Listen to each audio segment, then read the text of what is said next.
Clue 1, the units digit of n is 6 more than the tens digit. Tens plus 6. So the units digit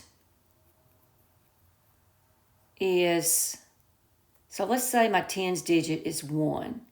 That means my units digit would be 7. Tens digit plus 6. Let's say my units digit is 2. Okay, I'm not units. Tens digit is 2. 2 plus 6 is 8. Let's say my tens digit is 3.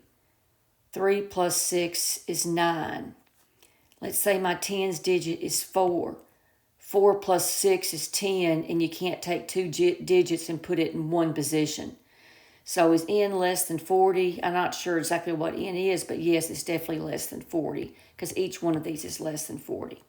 So clue 1 works. Clue 2, n is 4 less than 4 times the unit. There's 4 times the unit minus 4, less 4. Okay, so we're trying to figure out if n is less than 40. What's the largest number the units can be? And that would be 9, because your choices are 1 through 9. So n would be 4 times 9. I'm doing the greatest. I'm trying to see if I can make it more than 40 minus 4.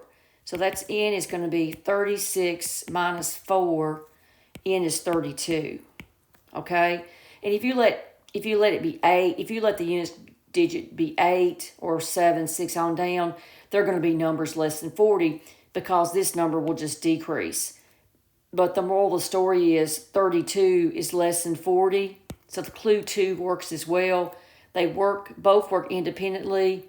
Your answer is D.